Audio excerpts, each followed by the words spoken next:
Good evening, good morning, good afternoon. Welcome. I'm Eltonia Williams, and I will be answering my disposition questions for my final assignment for Grand Canyon University. For Grand Canyon University, I have to get used to this. First question is, what dispositions do Eltonia, I possess that make me a successful teacher? I believe that upon reading the assignment, I believe that there was at least three dispositions that I possess as a teacher. One being dedication. I always and I often see myself that I actually seek active lifelong learning opportunities. Every day I wake up with an expectation for an opportunity. So I use that a part of my profession. I'm committed as a professional. The next one is my favorite.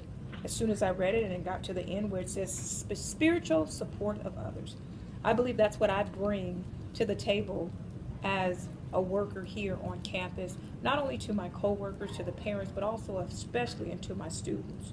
So I exemplify a professional friendliness, warmth, and genuine. In fact, most people know me on campus that I always say, at the end of every class, I always say, I love you dearly.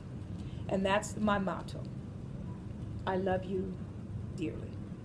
So it's a pleasure for me to be able to do that. And then the last one, which I believe that I was raised in a home, my mother was a teacher, and it's high expectations. And so I believe that all students can learn. I have an expectation. I also believe as a believer that I can do all things through Christ that gives me the strength. And I believe that if Jesus could walk on water, I can save any child. I just go home every night and I assess myself, and I want to make sure that I use all the strategies that I'm able to use. So those are my three dispositions that I believe that I possess as a teacher.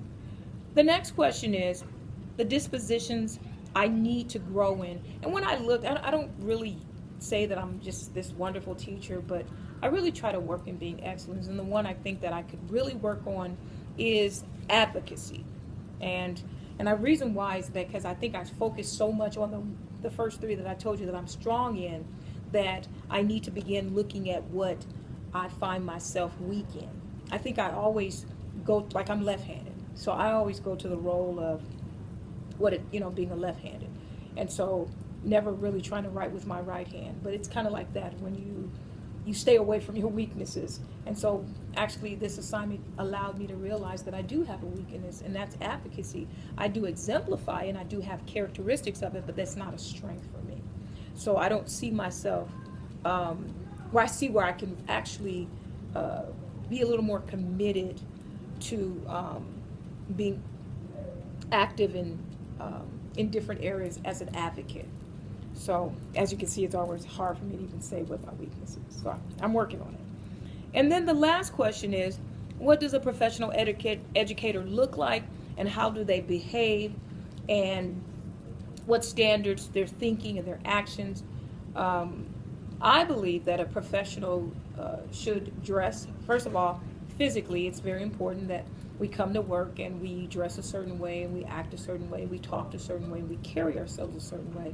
And I believe that, again, like I said, physical appearance, but I'm also learning now, even our language. We can't have an outside language. We can't have a common language. We need to have an academic language. So I think that's important.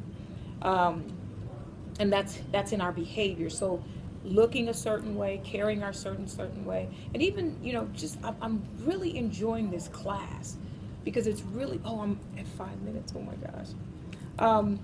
But anyway, I just enjoy everything that I'm learning in this classroom, and it's making me think. It's almost like it's the basic foundation, but it's making me think. But I do believe that we have to look a certain way and carry a certain way and talk a certain way. And even in energy, giving off a positive energy. I believe that's what a professional looks like. Even in our conduct and how we walk and how we dress and how we carry ourselves. I'm pressed for time. I love this class. Dr. Clark, you are wonderful. I never saw you before, but thank you so much for this opportunity. Again, I always say that this was a setup by God. And so thank you so much. Bye-bye. Signing off.